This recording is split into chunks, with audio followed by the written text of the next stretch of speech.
हाँ Amit sir. Yes हर्ष। यश।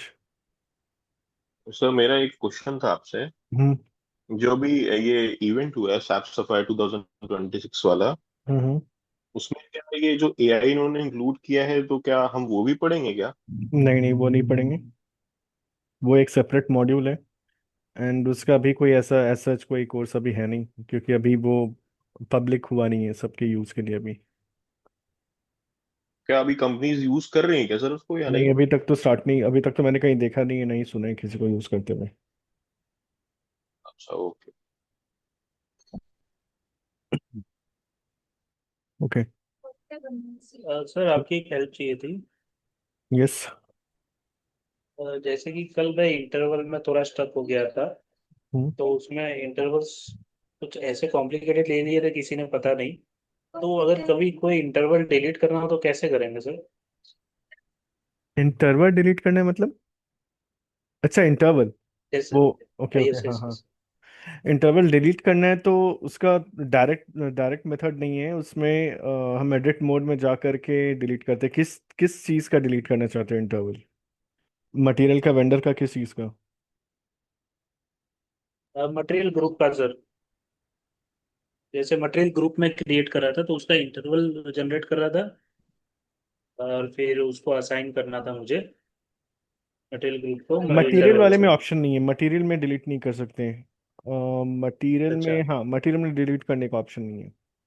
उसको modify भले ही कर सकते हैं, लेकिन वही वेंडर में ऑप्शन रहता है डिलीट करने का। Okay sir. और दूसरा सर, ये एमएम का जो पूरा क्या बोलते हैं बैकग्राउंड पूरा चेंज हो गया है। हम्म। तो जिससे बहुत दिक्कत हो रही है सर अभी उसको मैंने समझने लास्ट क्लास में, में बताया था। करने में। मैंने लास्ट क्लास में बताया था, एक बार उसमें देखना, रिकॉर्डेड होगा सेशन में। ठीक है। मतलब पूरा डिफरेंट है। मैं आपको स्क्रीन शेयर करके दिखाऊँ एक बार? हाँ, मुझे पता है थीम चेंज हुआ है, मैंने लास्ट क्लास में बताया है उसमें उसको कैसे चेंज करते हैं। एक बार रिकॉर्डेड सेशन में जाओ। एंड वो काफ़ी एंड में होगा, वो वाला पार्ट तो देख लेना। मैं देख लेता हूँ सर। ठीक है। ओके। सो और किसी को कोई क्वेश्चन है?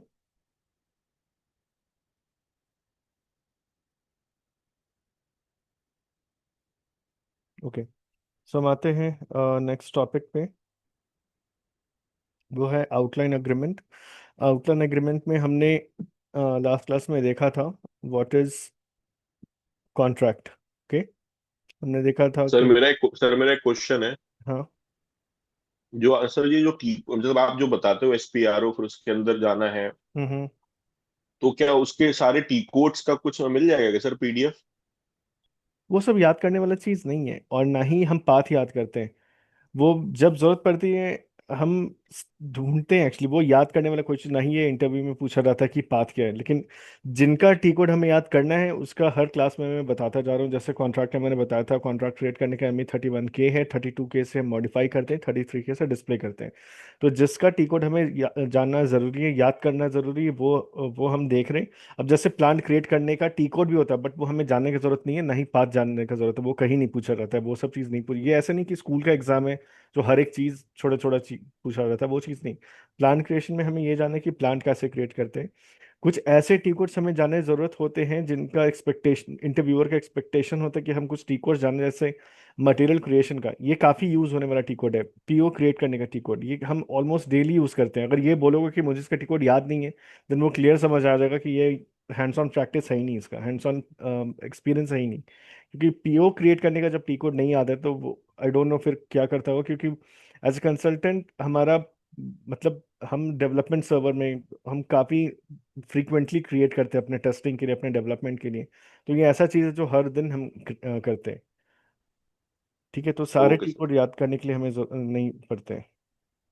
Okay sir. जिसका याद करना है वो मैं स्पेशली मेंशन करता हूँ। जैसे इस टॉपिक में कॉन्ट्रैक्ट से मैंने बताया था, वो चीज़ हमें याद रखना है। आज हम देखेंगे शेड्यूल एग्रीमेंट। हमने लास्ट क्लास में कॉन्ट्रैक्ट्स ऑलरेडी देख लिया था। आज हम देखेंगे what is schedule agreement. So contract contract के एग्जाम्पल में हमने ये देखा था कि कॉन्ट्रैक्ट के एग्जाम्पल में हमने ये देखा था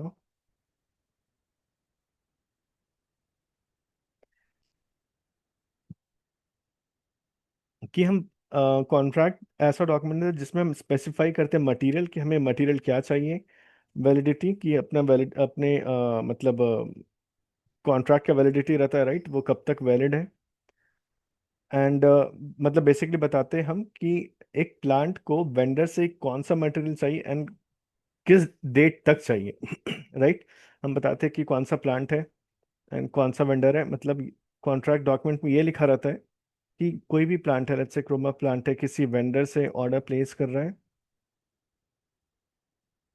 ओके, मैकबुक ऑर्डर प्लेस कर रहा है, सॉरी, कोई ये वेंडर है, इस वेंडर से मैकबुक का ऑर्डर प्लेस करेगा, मतलब कॉन्ट्रैक्ट क्रिएट हो रहा है, डील साइन हो रहा है। एंड ये वैलिडिटी, इसका लास्ट वैलिडिटी, ये कॉन्ट्रैक्ट कब तक वैलिड है 31/12/2026 तक, लेट्स से ये है। एंड दो टाइप का ये होता है, एक तो क्वांटिटी होता है एंड दूसरा वैल्यू बेस्ड होता है। क्वांटिटी में हम क्वांटिटी बताते हैं मैकबुक का, कि हम 31 दिसंबर 2026 तक हम कितने मैकबुक ऑर्डर करेंगे इस वेंडर को। तो लेट्स से हम बोल रहे हैं कि हम 3000 टोटल क्वांटिटी ऑर्डर प्लेस करेंगे, ये होता है क्वांटिटी बेस्ड कॉन्ट्रैक्ट। एंड वही एक और क्या होता है, वैल्यू बेस्ड कॉन्ट्रैक्ट, जहाँ पे हम मेंशन करते हैं कि हम टोटल कितने अमाउंट का हम इस वेंडर से ऑर्डर प्लेस करेंगे, राइट। तो यहाँ पे हम मेंशन कर देंगे जैसे 10 लाख, ठीक है। टोटल हम 10 लाख का ऑर्डर प्लेस करेंगे इस वेंडर के साथ 31/12/2000, मतलब 31 दिसंबर 2026 तक। तो ये दो टाइप के कॉन्ट्रैक्ट होते हैं। पहला क्या, क्वांटिटी बेस्ड कॉन्ट्रैक्ट, ठीक है, इसको बोलते हैं क्वांटिटी बेस्ड कॉन्ट्रैक्ट, ये हमने कल देखा था। और ये होता है value based contract. Quantity based contract में क्वांटिटी हम फिक्स करके रखते हैं, राइट। एंड वही वैल्यू बेस्ड कॉन्ट्रैक्ट में हम वैल्यू फिक्स करके रखते हैं, so that quantity based contract में क्वांटिटी ना एक्सीड करे 3000 से, एंड वैल्यू बेस्ड कॉन्ट्रैक्ट में 10 लाख को अमाउंट एक्सीड ना करे। तो ये होता है कॉन्ट्रैक्ट। ये दो टाइप के कॉन्ट्रैक्ट हमने कल देखे थे। अब इसी को और एडवांस वर्जन में हम इसी को और थोड़ा क्या बोल सकते हैं, और भी एडवांस वर्जन बोला जाए कॉन्ट्रैक्ट का, देन उसको शेड्यूल एग्रीमेंट बोलते हैं। एडवांस वर्जन बोलने का मतलब, इसमें हम ये नहीं बता रहे कि हमें ये 3000 जो हम ऑर्डर प्लेस करेंगे, हम कब कब मतलब हमें कब कब चाहिए, ये हम ये नहीं मेंशन कर रहे कि 3000 जो मैकबुक है हमें कब कब चाहिए, ये हम डेट स्पेसिफाई नहीं कर रहे कि मुझे 10 चाहिए, लेट्स से 31 अगस्त को चाहिए, देन मुझे 10 क्वांटिटी चाहिए 31 अगस्त को। हम ये सब मेंशन नहीं कर रहे हैं, नहीं हम बोल रहे कि 1 अक्टूबर को चाहिए 50 या 40, ओके। तो हम ये 30 नवंबर को 100, ऐसा हम कुछ मेंशन नहीं कर रहे कॉन्ट्रैक्ट में, राइट।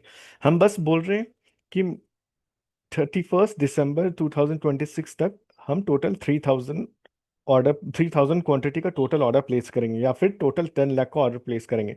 बट हम कोई डेट स्पेसिफाई नहीं कर रहे कि मुझे उस ऑर्डर का डिलीवरी मुझे कब कब चाहिए, ये सब हम स्पेसिफाई नहीं कर रहे हैं, ठीक है।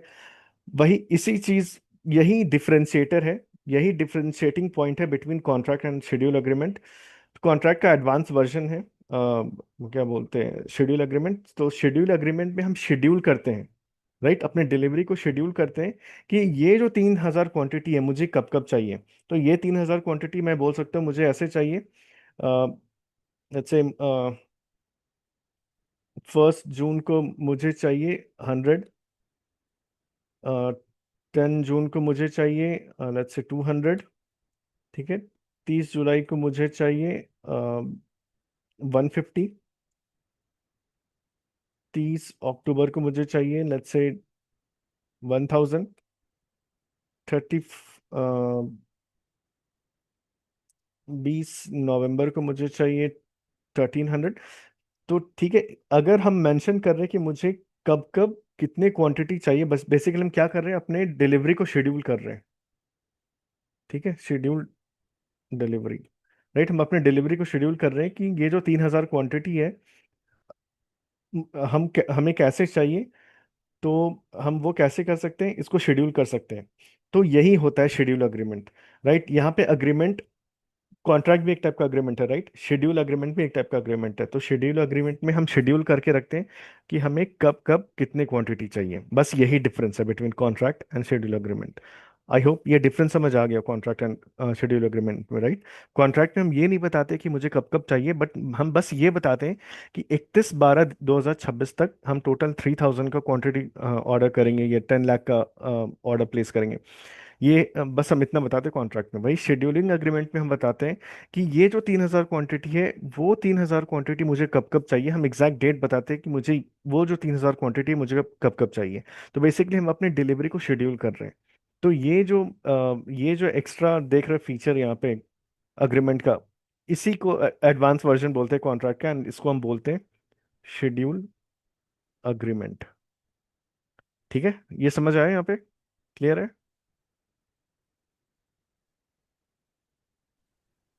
जी सर, समझ गए। तो अब ये मैंने लास्ट क्लास में नहीं बताया था, क्योंकि उस टाइम हमने सिर्फ कॉन्ट्रैक्ट किया था। अब देखो डिफरेंस समझो। शेड्यूल अग्रीमेंट, कॉन्ट्रैक्ट भी एक लॉन्ग टर्म अग्रीमेंट है, राइट? यहाँ पे हम बस बताते हैं कि हमें कितना क्वांटिटी चाहिए, या कितने अमाउंट का हमें मटेरियल चाहिए। यहाँ पे क्या लिखा, does not contain specific delivery date. Contract में यहाँ पे हम स्पेसिफाई नहीं करते हैं डिलीवरी डेट कि हमें कब कब चाहिए। वही शेड्यूल अग्रीमेंट में हम स्पेसिफाई करते हैं डिलीवरी डेट। हम बताते हैं कि हमें कब कब चाहिए। तो वही लिखा है कि schedule agreement is also long term purchase agreement with a vendor under which materials are procured on a predetermined dates. यहाँ पे हम पहले से फिक्स करके रखते हैं डेट कि हमें कब कब चाहिए। ठीक है। एंड ऑब्वियसली जैसे कॉन्ट्रैक्ट का वैलिडिटी है, वैसे शेड्यूल अग्रीमेंट का भी वैलिडिटी, दोनों तो आखिरकार अल्टीमेटली एक अग्रीमेंट ही है। ऑब्वियसली उसका भी वैलिडिटी रहेगा। तो दोनों का वैलिडिटी तो रहता ही है। वही कॉन्ट्रैक्ट में क्या होता है, contract can be quantity based या वैल्यू बेस्ड, जो हमने देखा था लास्ट क्लास। क्वांटिटी बेस्ड हो सकता है कॉन्ट्रैक्ट, या फिर वैल्यू बेस्ड। वही शेड्यूल अग्रीमेंट में क्या होता है, हम यहाँ पे स्पेसिफाई करते हैं कि हमें कब कब चाहिए डिलीवरी। तो एग्जाम्पल इसका हमने देखा था कि टोटल 100 क्वांटिटी चाहिए एक साल के अंदर, या फिर टोटल 5 लाख का क्वांटिटी चाहिए एक साल के अंदर। वहीं इसका एग्जाम्पल ले सकते हैं कि पहले महीने मुझे कितने चाहिए, 10 पीस। नेक्स्ट महीने मुझे कितने चाहिए, मतलब डेट स्पेसिफाई रहेगा उस डेट में कब कब चाहिए। ठीक है। तो शेड्यूल अग्रीमेंट से हम क्या क्या बेनिफिट ये भी है कि वेंडर को पता है कि हमें टोटल 3000 क्वांटिटी, जैसे हमने एग्जांपल लिया था कि टोटल 3000 क्वांटिटी को हम कैसे स्प्लिट कर रहे हैं। एक साथ 3000 का ऑर्डर नहीं आकर एक साथ 3000 का उसको बोझ लगेगा, राइट? बहुत ज़्यादा एक साथ ऑर्डर है। तो वो उसको पता है कि कैसे स्प्लिट हुआ है टोटल ये 3000 क्वांटिटी का ऑर्डर। 1 जून को मुझे 100 करना है, ओके ये हो गया, सिंपल है। फिर 10 जून को फिर 200 करना है, फिर 30 जुलाई को 150। तो एक बड़ा सा bulk order bits and pieces में हो गया है, तो ये इजी हो जाता है उनके लिए। ये तो एग्जाम्पल हमने देखा था। तो इसके टी कोड्स भी बहुत हद तक सिमिलर है जैसे कॉन्ट्रैक्ट में हमने किया था। कॉन्ट्रैक्ट का टी कोड था ME31K, राइट? वही शेड्यूल अग्रीमेंट में ME31L रहेगा। के की जगह बस एल रहेगा, बाकी सब कुछ सेम रहेगा। ठीक है। ये एग्जांपल है। टोटल 100 क्वांटिटी का लेट से ऑर्डर है, तो ये 100 क्वांटिटी टोटल डिवाइडेड है। 30 चाहिए 15 अक्टूबर को, 20 चाहिए 15 नवंबर को, 40 चाहिए 10 जनवरी को, 10 चाहिए 31 मार्च को। तो इस तरीके से हम मतलब ये कर सकते हैं, शेड्यूल कर सकते हैं डिलीवरी को। शेड्यूल अग्रीमेंट दो टाइप के हैं। एक होता है जिसमें रिलीज की जरूरत है, मतलब जिसमें अप्रूवल की जरूरत है, एंड दूसरे में बिना अप्रूवल किए हम कर सकते हैं। तो इसमें अप्रूवल या अप्रूवल रहे या ना रहे उससे कोई फर्क नहीं पड़ता है, बाकी का आगे प्रोसेस सेम है। बस विथ अप्रूवल में एक एक्स्ट्रा एड ऑन ये है कि उसमें अप्रूवल के लिए जाता है कोई सुपरवाइजर होगा जो अप्रूव करेगा, बस सिंपल इतना ही है उसमें एक्स्ट्रा। और वही दूसरे में विदाउट रिलीज है। दैट मीन्स जैसे ही हम the moment we create this schedule agreement, वो वेंडर के पास चला जाता है, वो अप्रूवल के लिए नहीं जाता है। विथ रिलीज में बस इतना ही है कि वो जब हम क्रिएट करेंगे शेड्यूल अग्रीमेंट, तो वो अप्रूवल के लिए जाएगा। यही डिफरेंस है दोनों में। तो इसका टी कोड मैंने बताया, जैसे कॉन्ट्रैक्ट था सेम है। कॉन्ट्रैक्ट में ME31K था, बस के की जगह इसमें एल है। ME31L है, ME32L है। 32 से मॉडिफाई करते हैं, 33 से डिस्प्ले करते हैं। अगर अप्रूव करना हो तो ME35L से कर सकते हैं। देन प्रिंट करते हैं ME9L से, या फिर ट्रांसमिट करते हैं। ये क्या होता है आगे हम देखते हैं। ठीक है। ये स्टेप बाय स्टेप हम देखते हैं। तो हमारे पास सबसे पहले एक मटेरियल होना चाहिए। अपने पास एक मटेरियल होना चाहिए, प्लांट होना चाहिए, वेंडर होना चाहिए।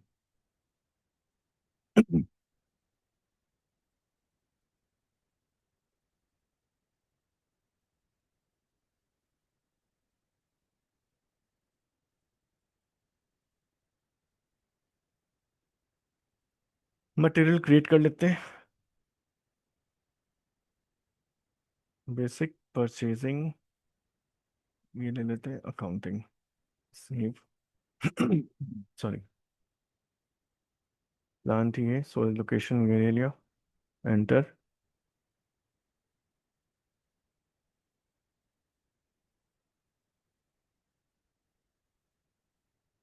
से ये मटेरियल है।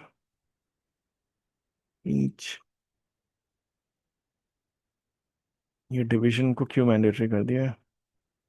चलो, अभी ये मैंडेटरी नहीं होता है, किसी ने कस्टमाइजेशन के थ्रू इसको मैंडेटरी कर दिया है, ये ज़रूरत नहीं होता है। Enter.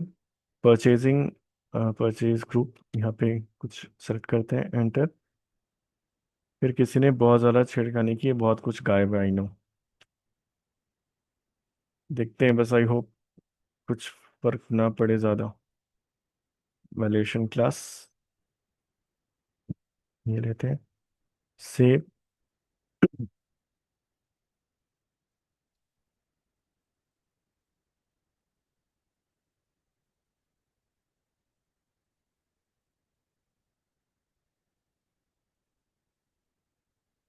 Three triple zero four, plant है 1710। वेंडर ये लेते हैं 1730085।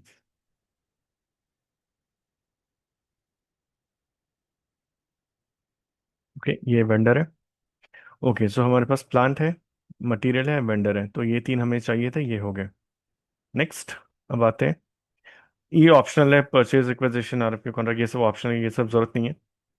शेड्यूल अग्रीमेंट पे आते हैं, तो हम क्रिएट करेंगे ME31L से। जैसे लास्ट टाइम देखा था, कॉन्ट्रैक्ट के टाइम में भी PR मैंडेटरी नहीं था, ऑप्शनल था। एंड उसको क्रिएट करने से क्या बेनिफिट होता है, बस भाई अगेन वो ऑप्शनल टोटली, वो चाहो तो क्रिएट करो या ना करो। तो हम डायरेक्टली इधर आते हैं, शेड्यूल अग्रीमेंट पे। अरे Shed- अरे सर, मैं अभी ज्वाइन हुआ हूँ सर, काफी ज्यादा बता दिया सर। नहीं, अभी तो स्टार्टिंग बेसिक्स बता रहा था शेड्यूल अग्रीमेंट के बारे में। अच्छा अच्छा, एक्चुअली मैं सर अभी ऑफिस से आया हूँ, लेट हो गया तो इस चक्कर में मैं लेट ज्वाइन कर पाया। अच्छा, तो ठीक है, कोई नहीं, अभी यहाँ से फॉलो करो, जो मिस होता है फिर एक बार रिकॉर्डेड सेशन देख लेना। फिर जो होता डाउट ठीक फिर वीडियो बताना। देख लेना बाद में। ठीक है ठीक है ठीक। तो यहाँ पे हम क्रिएट करेंगे शेड्यूल अग्रीमेंट ME31L से। तो हमारा टी कोड है ME31L। अगेन, हाँ, मैं बोल रहा था, परचेज रिक्वेजिशन क्रिएट करने से क्या फ़ायदा होता है कि उसमें जो मटेरियल डाला था वो ऑटोमेटिकली कॉपी हो जाता है। वो चाहो तो क्रिएट करो या ना करो, PR एनीवे इंटरनल डॉक्यूमेंट है, राइट, वो ऑफिशियल डॉक्यूमेंट नहीं होता है, वो बस इंटरनल रेफरेंस के लिए होता है। तो उसको स्किप भी कर सकते हो। तो हम डायरेक्टली आते हैं शेड्यूल अग्रीमेंट पे, ME31L से हम क्रिएट करते हैं। सप्लायर यहाँ पे एंटर करेंगे। यहाँ पे मुझे देखना पड़ेगा, जैसे लास्ट क्लास में याद है, एल स्टैंडर्ड वाले का कॉपी किसी ने करके किया था, स्टैंडर्ड वाले में इशू थे। मैं देखता हूँ उसमें भी कुछ इशू है या नहीं। अगर होगा तो फिर यहाँ पे भी दिख रहा है कॉपी क्रिएट किया हुआ, आई गेस किसी ने कुछ किया है, तो उसको कॉपी पे हम काम कर लेंगे, बट फिलहाल स्टैंडर्ड पे काम करते हैं, बाद में देखेंगे। तो हम अभी फिलहाल सेलेक्ट करते हैं LP, which is without release, जिसमें अप्रूवल के लिए नहीं जाएगा। ठीक है, अभी सिंपल रखते हैं। हम शेड्यूल अग्रीमेंट क्रिएट कर रहे हैं without release, that means schedule agreement create करेंगे एंड उसके बाद अप्रूवल की जरूरत नहीं है। LP पहले सेलेक्ट करते हैं। अग्रीमेंट ये तो ऑटोमेटिकली आएगा। परचेज ऑर्गेनाइजेशन अपना 1710 है। परचेजिंग ग्रुप, यहाँ से ड्रॉप डाउन से लेते हैं, ये ले लिया। आइटम कैटेगरी ब्लैंक रहेगा, अकाउंट असाइनमेंट कैटेगरी ब्लैंक रहेगा। प्लांट मेरा 1710 है। स्टोरेज लोकेशन 171A है। इधर और कुछ नहीं। एंटर।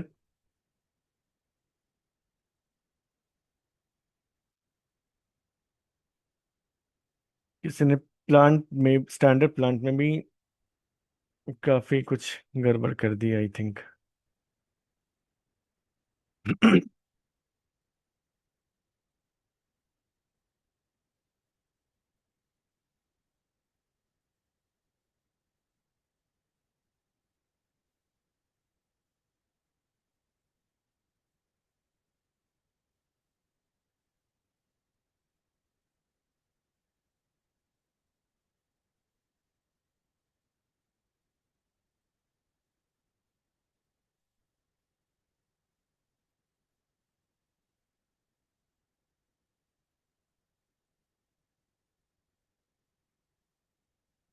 किसी ने प्लांट का परचेज ऑर्गेनाइजेशन से मैपिंग हटाया है। मैं बार बार रिपीट करूँ, स्टैंडर्ड सेटिंग्स में कोई चेंज नहीं करना, नहीं तो क्लास बार बार ऐसे इंटरप्ट होता रहेगा, क्योंकि हम स्टैंडर्ड वाले से ही प्रैक्टिस करते हैं। बाद में जो भी किसी ने भी कस्टमाइज किया वो अपना प्रैक्टिस करो, अदरवाइज इधर बार बार ऐसे स्टक होता रहेगा। किसने चेंज किया है वो तो नहीं देख सकते अभी।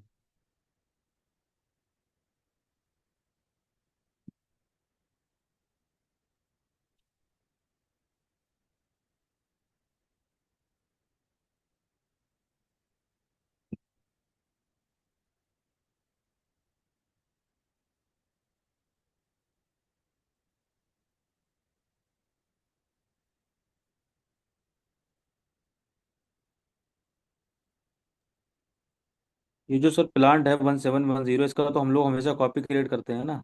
हाँ, किसी ने स्टैंडर्ड में ही चेंज कर दिया है। ये तो आप सर शुरू से ही बता रहे हैं कि इसको नहीं लेना है, इसका कॉपी क्रिएट करना है। राइट। अब किसने चेंज किया है वो तो अब नहीं देख सकते। इसी वजह से क्लास सर हो जाता है। Supplier agreement type, storage location, enter, अभी हो गया। ठीक है, मैं वापस से बैक आता हूँ। तो इसमें हमने क्या किया, रिपीट कर देता हूँ। ME31L से हमने सप्लायर एंटर किया, मेरा जो टेस्ट डेटा था सप्लायर 85 लिया है। अग्रीमेंट डेट ये बता रहा है कि किस दिन अग्रीमेंट क्रिएट हो रहा है, ये सिस्टम का डेट पिक करता है, मीन्स आज का डेट। परचेज ऑर्गेनाइजेशन ये है, purchasing group. Item category, account assignment category, ये दोनों भी ब्लैंक रहेगा। प्लांट और स्टोरेज स्टोरेज लोकेशन डाल दिया, एंटर। फिर स्क्रीन पे आएंगे, अगेन हमें यहाँ पे बताना पड़ेगा कि ये जो भी हम अग्रीमेंट, शेड्यूल अग्रीमेंट क्रिएट कर रहे हैं वो कब तक वैलिड है, वो हमें स्पेसिफाई करना होगा। तो लेते 31 दिसंबर तक ये वैलिड है, एंटर। अब यहाँ पे हम अपने मटेरियल को एंटर करेंगे कि किस मटेरियल का हम शेड्यूल अग्रीमेंट क्रिएट करना चाहते हैं। ये मटेरियल डाला, और हम टारगेट क्वांटिटी यहाँ पे सेट कर सकते हैं अगेन, ठीक है। यहाँ पे नेट प्राइस हम बताएंगे किस प्राइस पे हम लेंगे, ये सारा कुछ देखो यहाँ पे भी है।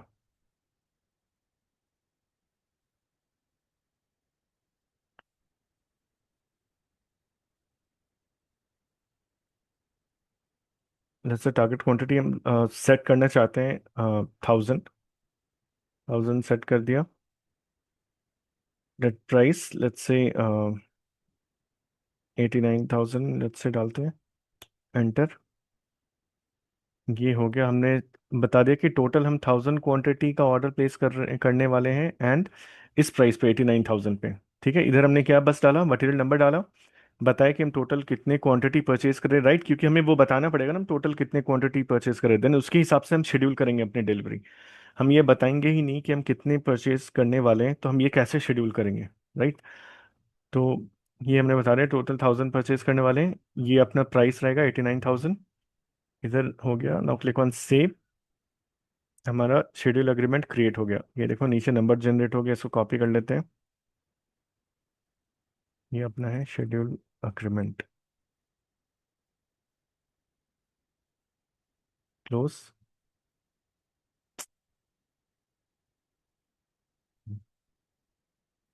ठीक है, सो हमारा शेड्यूल अग्रीमेंट क्रिएट हो गया ME31L से। फिर रियल टाइम में क्या होता है, ये क्रिएट होने के बाद ये वाला पार्ट ऑटोमेटिक होता है, ये वाला पार्ट ऑटोमेटिक होता है। एंड अगेन ये जो सर्वर सेटअप करती है ना टीम, बेसिस टीम जिनको बोलते हैं, उनके साथ मिलकर ये सेटअप किया जाता है कि जैसा ही हम शेड्यूल अग्रीमेंट क्रिएट करेंगे ये चला जाएगा वेंडर के पास। ठीक है, ये मतलब सेटअप किया जाता है, ठीक है, ये वेंडर के पास चला जाता है। ये बेसिस टीम के साथ हम सेटअप करते हैं, जिनका काम होता है सर्वर सेटअप करना, सारा नेटवर्क सिक्योरिटी वगैरह सब कुछ देख करके सर्वर सेटअप किया जाता है। तो ये बैकएंड में ये वाला ट्रांजैक्शन कॉल होता है, एंड इससे फिर ये चला जाता है शेड्यूल अग्रीमेंट वेंडर के पास, मतलब वेंडर को पता चल गया ओके हमारे पास ऑर्डर आया है, तो वेंडर को क्या दिखेगा, वेंडर को, सॉरी, वेंडर को ऐसा ऑर्डर दिखेगा, सॉरी ME33L, ये ऐसा ऑर्डर दिखेगा कि ओके टोटल मतलब इस मटेरियल का ऑर्डर आया है, ठीक है, एंड 1000 क्वांटिटी का है एंड ये प्राइस है 89,000। अभी वेंडर को बस ये इन्फॉर्मेशन गया कि मटेरियल क्या है, टोटल क्वांटिटी क्या है एंड क्या प्राइस है। ये है ऑर्डर। ठीक है। उसके बाद अब हमें सेट, अब हम ये बताएंगे ना कि हमें ये 1000 क्वांटिटी कब कब चाहिए। तो उसके लिए हम क्या करेंगे, शेड्यूल लाइन क्रिएट करेंगे। तो शेड्यूल लाइन को ही हम बेसिकली बोलते हैं डिलीवरी शेड्यूल करना। ठीक है। ME38 से हम बताएंगे कि हमें कब कब चाहिए। ME38 में जाकर अपने अग्रीमेंट को यहाँ पे पेस्ट करेंगे, ये मेरा वही है। ठीक है, लास्ट वाला ऑटोमेटिक आ जाता है, एंटर। इसको सेलेक्ट करके ये कैलेंडर वाला देख रहे हो, तो इससे हम देखो क्या लिख रहा है, डिलीवरी शेड्यूल। इससे हम बताएंगे कि हम इससे बेसिकली हम अपने डिलीवरी को शेड्यूल करेंगे, मतलब बताएंगे कि कब कब हमें चाहिए। ओके। ओके, मैं समझ गया, इसमें भी वो इशू है, तो मैं देखता हूँ दूसरे वाले को लेकर के मैं करता हूँ।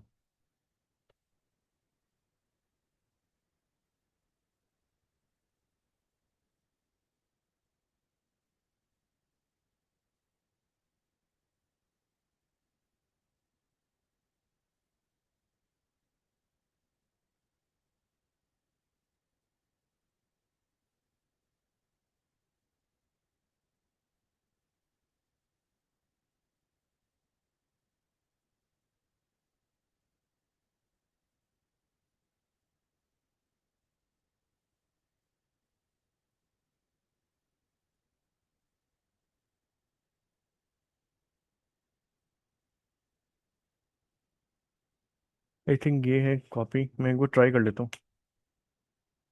बस यही होना चाहिए।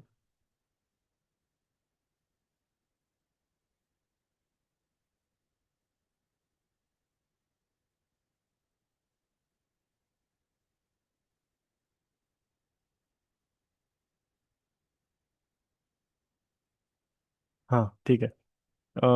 मैं फिर से एक फ्रेश मटेरियल क्रिएट कर लेता हूँ क्योंकि उसका ऑलरेडी हमने क्रिएट कर दिया है।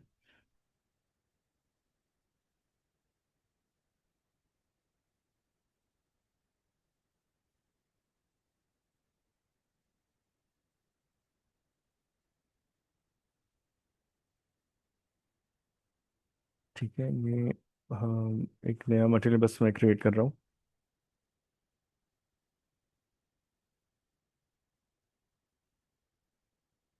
ठीक है, दो मटेरियल अपना है, 3005। प्लांट वेंडर वही है, इसको मैं डिलीट कर दूँ, schedule agreement. Okay, schedule agreement create करने का वही प्रोसेस है, ME31L। ये सप्लाई ले लिया। अ, यहाँ पे हम स्टैंडर्ड में LP लेते हैं, बट मैंने बताया यहाँ पे LP में कुछ गड़बड़ है, तो यहाँ पे LPXC ले लेना। ठीक है, ये LP का कॉपी किसी ने क्रिएट किया है, LP रहता है जनरली। स्टेप में कोई चेंज नहीं है, बस कुछ फिक्स किया है, किसी ने इशू किया था, वो बस फिक्स हुआ है। LP का कॉपी है LPXC, बट कहीं भी जाओगे LP दिखा मिलेगा, एंड जो हम काम करने वाले वो बिल्कुल सेम रहता है, तो उसमें कोई चेंज नहीं है। ठीक है, तो पहले बताएंगे कि ये वैलिडिटी इसका कब तक है। राइट, 31 दिसंबर हमने बता दिया। अब यहाँ पे मटेरियल एंटर करते हैं फिर से। ये 3005 था, लेट्स से टारगेट क्वांटिटी 500 रखा है, नेट प्राइस है 89,000। ठीक है, इसको सेव करते हैं। तो हमारा शेड्यूल अग्रीमेंट क्रिएट हो गया।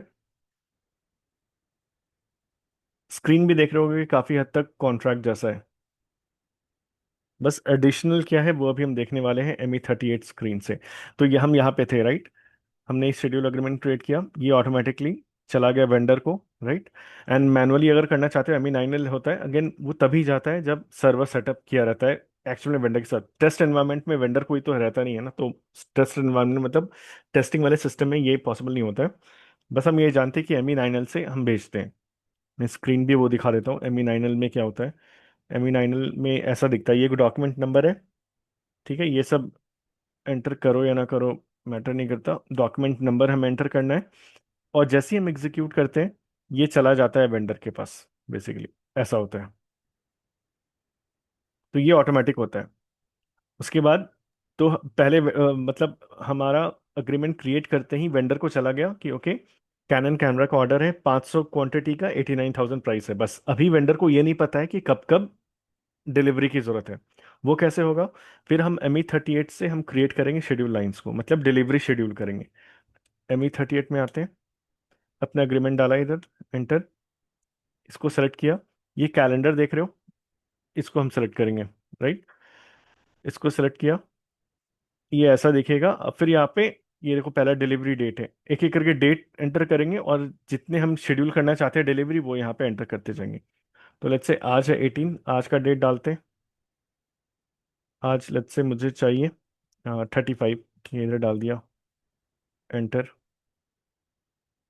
लेट्स से फिर 25 जून को चाहिए, लेट्स से 140। फिर चाहिए 30 अगस्त को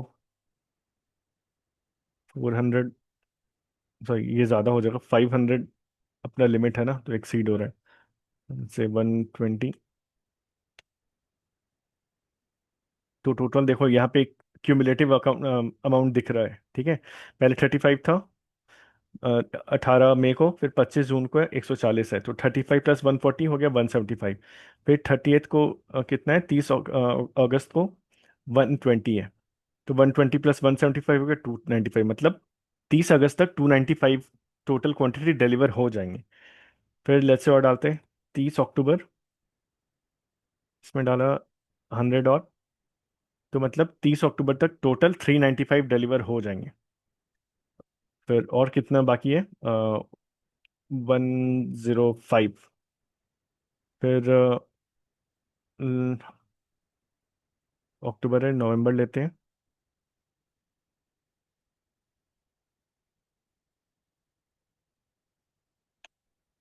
ठीक है, टोटल 30 नवंबर तक टोटल 450 डिलीवर हो जाएंगे। और लास्ट 31, 12, 26 तक 50। ये हो गया टोटल 500, इस तरह अपना कंप्लीट।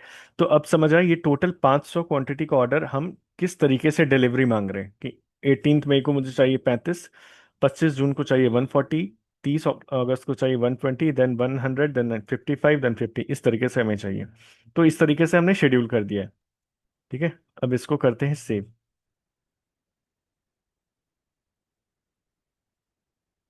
तो हमारा डिलीवरी शेड्यूल हो गया। एंड ये भी तो वेंडर के पास जाना चाहिए ना, तभी वेंडर को पता चलेगा कि कब कब डिलीवरी करना है। वो तो हमने डिमांड किया कि हमें 18 मई यस को इतना चाहिए, उस दिन इतने चाहिए, ये सब तो हमने बताया कि हमें कब कब चाहिए। अब वो भी तो वेंडर को जानना है जरूरी, तभी उसके हिसाब से वेंडर काम करेगा ना। तो दैट मीन्स वो भी जी इंफॉर्मेशन सर, पास जी सर। करना है वेंडर को। तो ये देखो फिर से ट्रांजैक्शन कॉल होगा ME9, अगेन ये फिर से वेंडर को मेल पे जाता है कि ये है डिलीवरी शेड्यूल रिक्वेस्टेड, ठीक है। उसके बाद अब वेंडर डिलीवर करना स्टार्ट करता है जैसा हमने रिक्वेस्ट किया था। तो ये देखते हैं ME33L, आज का डेट में हमने डाला था, आज का डेट में हमने डाला था 35 क्वांटिटी का रिक्वेस्ट, ठीक है। हम ME35L से भी देख सकते हैं डिलीवरी शेड्यूल कैसे। ME35, ME33L, सॉरी, ME33 से हम डिस्प्ले करते हैं ना, ME33L से जाकर इसको सेलेक्ट करके, यहाँ भी कैलेंडर ऑप्शन है, इसमें जाओगे तो पता चल जाएगा कि कब कब कितने का शेड्यूल हुआ है। 18 मई का है, मीन्स आज के डेट का है 35, 25 जून का 140, ऐसे करके सारे डेट का है। अब वेंडर के पास चला गया, अब वेंडर आज डिलीवर कर रहा है, तो डिलीवर करेगा। तो PO के केस में भी देखा था ना हमने कि जब PO का डिलीवरी होता है तो क्या पोस्ट किया जाता है, गुड्स रिसीट, राइट। वो एक्नॉलेजमेंट होता है, जो भी रिसीवर है या रिक्वेस्टर है वो एक्नॉलेज करता है कि हाँ मैंने जितने ऑर्डर किए थे वो मुझे रिसीव हुए। वैसे ही अग्रीमेंट के केस में भी गुड्स रिसीट पोस्ट किया जाता है। तो आज जब वेंडर 35 क्वांटिटी डिलीवर करेगा तो जो क्रोमा है वो एक्नॉलेज करेगा ना, हाँ मैंने रिसीव किया है करके। तो वो कैसे एक्नॉलेज किया जाता है, अगेन गुड्स रिसीट पोस्ट करके। तो गुड्स रिसीट पोस्ट करने MIGO। MIGO से हम करते हैं, राइट। MIGO में यहाँ पे गुड्स रिसीट पोस्ट करेंगे with reference to purchase order.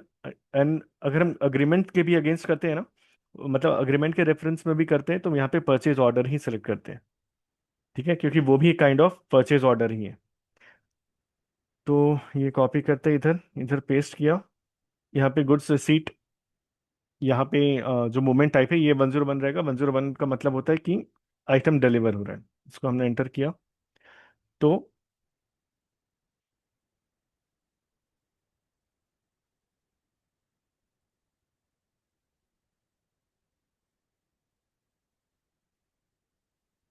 1 second.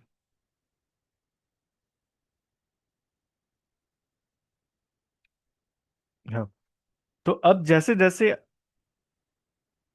Quantity deliver होता जाता है, हम वैसे वैसे यहाँ पे पोस्ट करते जाते हैं। आज के दिन जितने डिलीवर हो रहे हैं हम यहाँ पे एंटर किए 35। ओके, 35 एंटर किया, आइटम ओके किया, जैसे हम पोस्ट करते हैं वैसे ही, कुछ चेंज नहीं है, चेक। ये आज के दिन में तुमने डाला था, आज तो 18/5/26, आज का डेट लिया क्यों नहीं? 1 मिनट में देख लेता हूँ।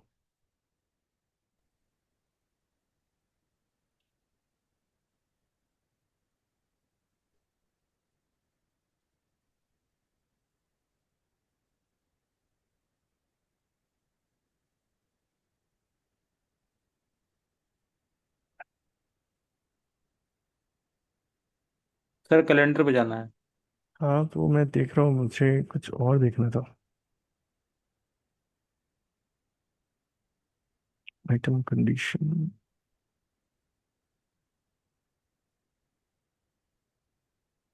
18/5 है, तो आज का ही है। 17 है सर। आज कितना है?